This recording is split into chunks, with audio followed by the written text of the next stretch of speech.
नमस्कार और स्वागत है इस खास चर्चा सत्र में। आज हम भगवद गीता पर आधारित एक विशेष स्रोत, एक टिप्पणी है हमारे पास, उसके आईने में कुछ विचारों को समझने की कोशिश करेंगे। जी। हमारा मुख्य ध्यान रहेगा अध्याय 16 पर, जो दैवी और आसुरी स्वभावों के बीच के गहरे अंतर को उजागर करता है। हाँ, ये बहुत महत्वपूर्ण अध्याय है। बिल्कुल, लेकिन इसकी नींव समझने के लिए हम संक्षेप में अध्याय 13, 14 और 15 की पृष्ठभूमि को भी थोड़ा देखेंगे। हाँ, वो जरूरी है कॉन्टेक्स्ट के लिए। तो चलिए इस विचार यात्रा को शुरू करते हैं।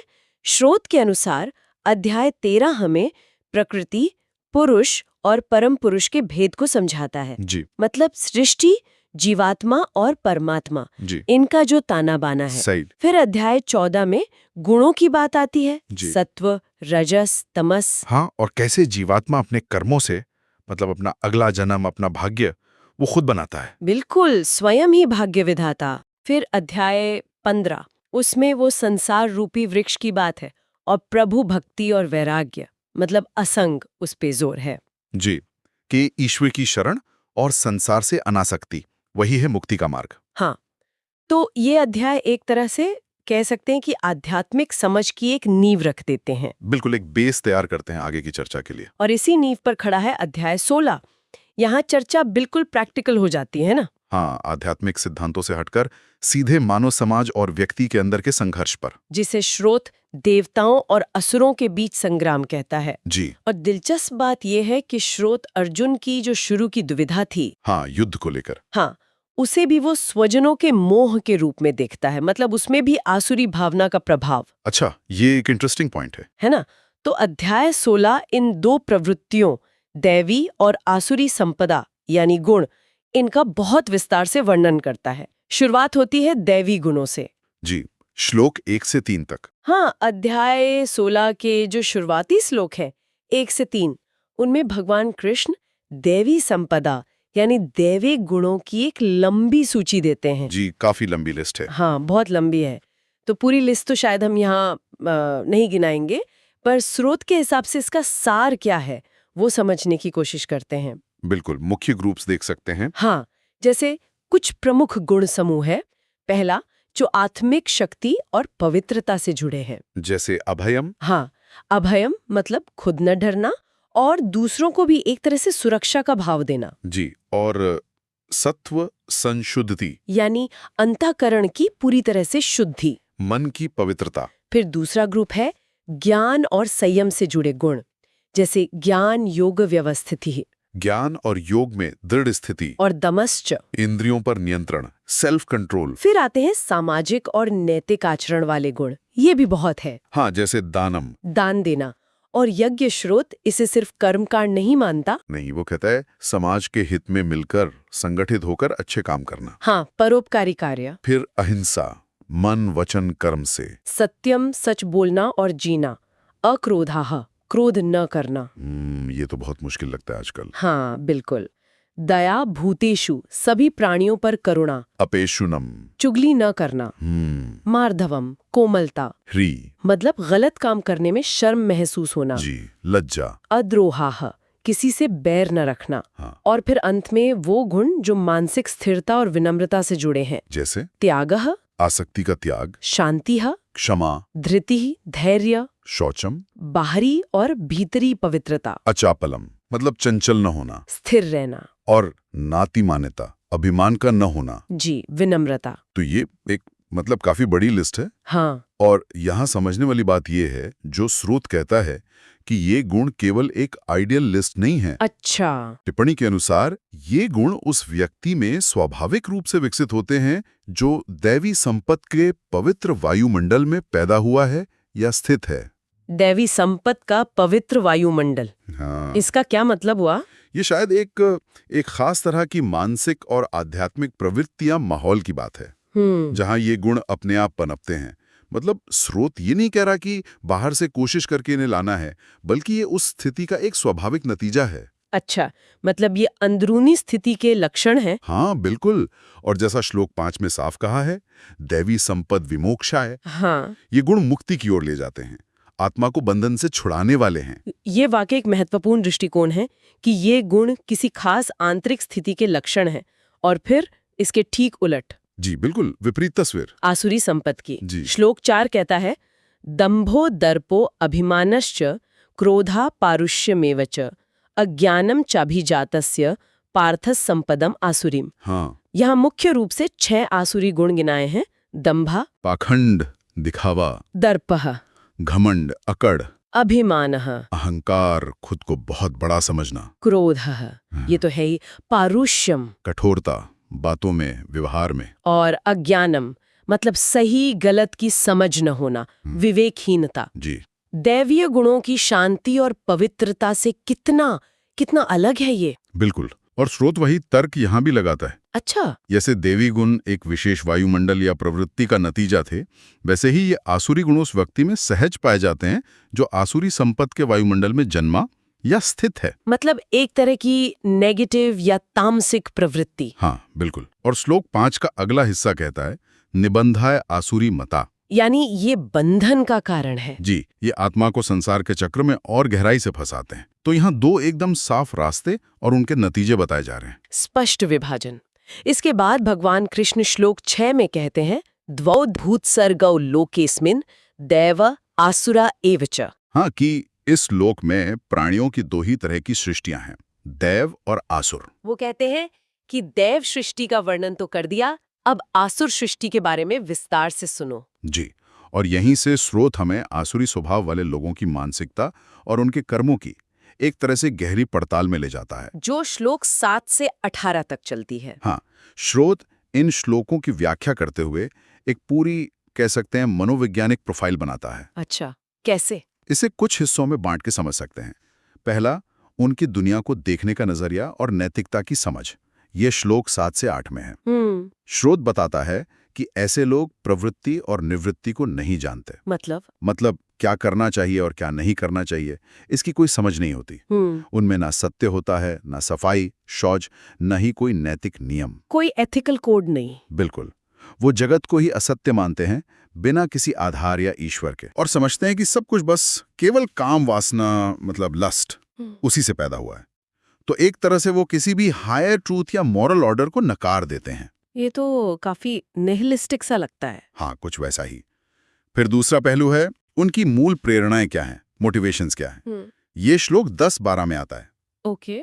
स्रोत के अनुसार वे दंभ, मान और मद में डूबे रहते हैं। उनकी इच्छाएं, कामनाएं कभी पूरी न होने वाली, दुष्पूर होती हैं। वे मूर्ता के कारण गलत सिद्धांतों, असद्ग्राह को पकड़ लेते हैं और अपवित्र जीवन जीते हैं। उनकी सारी चिंताएं, मतलब मृत्यु तक, बस कामों भोग पर टिकी रहती हैं कि बस यही जीवन है, यही सब भोग लो। हाँ बिल्कुल, इससे परे कुछ नहीं। स्रोत बताता है कि वे आशाओं के सैकड़ों बंधनों में जकड़े रहते हैं। आशाओं के बंधन? हाँ, मतलब इच्छाओं के। और अपनी इच्छाओं की पूर्ति के लिए अन्याय से धन इकट्ठा करने की सोचते हैं, करते हैं। काम और क्रोध ही उनके जीवन को चलाते हैं। तो सेल्फ सेंटर्डनेस और इच्छाएं। बिल्कुल। फिर तीसरा पहलू है, उनके कर्म और व्यवहार कैसे होते हैं। ये श्लोक 9, 17, 18 में है। हाँ। इस मानसिकता का नतीजा होता है उग्र कर्म। श्लोक 9 में कहा है। उग्र कर्म मतलब? स्रोत कहता है कि ऐसे नष्टात्मा जिनकी बुद्धि कम है, वो जगत का अहित करने वाले विनाशकारी काम करते हैं, अपनी सत्ता जमाने के लिए। अच्छा। यहां तक कि अगर वो यज्ञ जैसे धार्मिक काम करते भी हैं, जैसा श्लोक 17 में है, तो वो भी दिखावे के लिए, दंभ के लिए, बिना विधि विधान के, बस अपनी बढ़ाई के लिए। हाँ।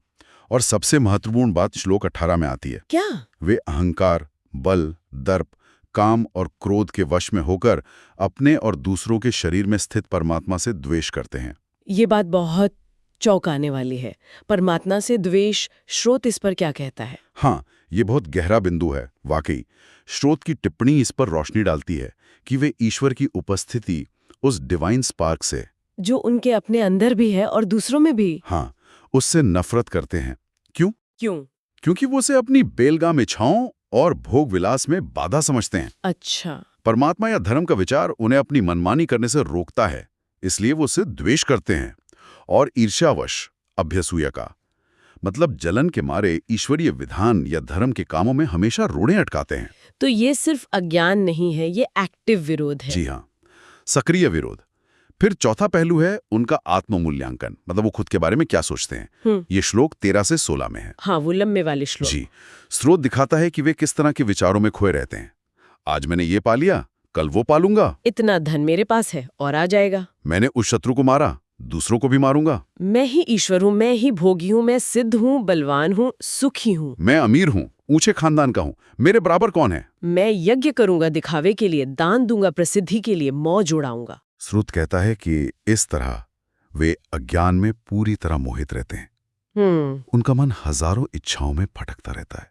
वे मोह के जाल में फंसे रहते हैं और काम भोगों में लिप्त होकर अपवित्र नरक की ओर गिरते जाते हैं।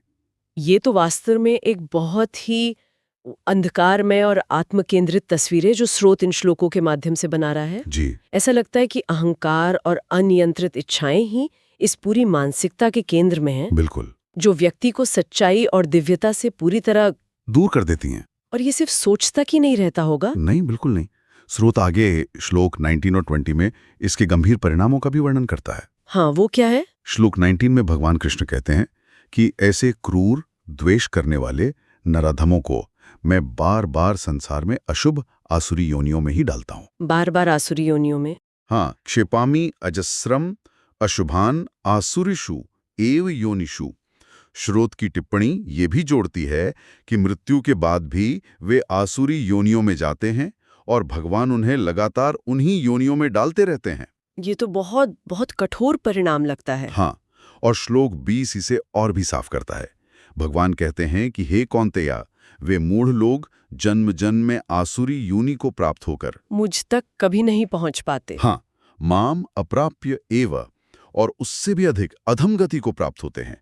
ततो यान्ति अधमांगतिम, मतलब और नीचे गिरते जाते हैं। जी, तो श्रोत के अनुसार यह रास्ता केवल इसी जीवन में दुखदाई नहीं, बल्कि आत्मा को बार बार और निम्नतर स्थितियों में गिराता जाता है। तो कुल मिलाकर ये जो चर्चा हमने की, जी, ये हमें क्या बताती है? श्रोत के आईने में भगवत गीता का अध्याय 16 मनुष्य के सामने दो एकदम साफ रास्ते रखता है। जी, दो स्पष्ट मार्ग। एक दैवी गुणों का जो जी, पवित्रता, सत्य, करुणा, निर्भयता, जी, इन सब से भरा है जी, और मुक्ति की ओर ले जाता है। हाँ, विमोक्षाय। और दूसरा आसुरी गुणों का जो अहंकार, पाखंड, क्रोध, अज्ञान और बस अनियंत्रित कामनाओं से ग्रस्त है, और वो गहरे बंधन और पतन की ओर धकेलता है। जी, निबंधाया। एकदम सही। और श्रोत इस बात पर बहुत जोर देता है कि आसुरी स्वभाव वाला व्यक्ति कैसे अपने अहंकार और कामनाओं में इतना अंधा हो जाता है हाँ, कि वो न केवल ऊंचे सत्यों को नकारता है, बल्कि अपने और दूसरों के भीतर मौजूद दैवीय चेतना से भी सक्रिय रूप से घृणा करता है। और वही उसके निरंतर पतन का कारण बनता है। जी, श्लोक 5 का संदेश यहाँ फिर गूंजता है, दैवी संपद विमोक्षाय निबंधाया सुरीमता। चुनाव स्पष्ट है और परिणाम भी दैवी संपदा मुक्ति के लिए है, आसुरी बंधन के लिए। बिल्कुल। और अंत में एक विचारणीय प्रश्न जो इस पूरी चर्चा और श्रोत से उभरता है, वो ये कि श्रोत बार बार इन गुणों को किसी विशेष वायुमंडल या सृष्टि में स्वाभाविक रूप से पाए जाने की बात करता है। हाँ, जैसे जन्म से ही मिली हुई प्रवृत्ति। हाँ, यहाँ तक कि अर्जुन के लिए कहा गया माँ शुचः संपद सेम दैवीम अभिजातोसी पांडव, शोक मत करो, तुम दैवीय संपदा के साथ जन्मे हो। जी, तो यह सोचने पर मजबूर करता है कि इन प्रवृत्तियों में जन्मजात झुकाव या माहौल की कितनी भूमिका है और व्यक्ति के अपने चुनाव, अपने प्रयास की कितनी। ये एक गहरा सवाल है, नेचर वर्सेस नर्चर जैसा। हाँ, क्या श्रोत के अनुसार कोई व्यक्ति जिसके अंदर आसुरी प्रवृत्तियां बहुत प्रबल हों या जिसका माहौल ही वैसा हो, क्या वो सचेतन प्रयास से अपनी इच्छा शक्ति से दैवीय गुणों को विकसित कर सकता है? ये वाकई इस पर मनन किया जा सकता है कि नियति और कर्म के इस खेल में हमारी अपनी भूमिका, हमारा अपना चुनाव कितना मायने रखता है। बिल्कुल, सोचने के लिए एक महत्वपूर्ण बिंदु।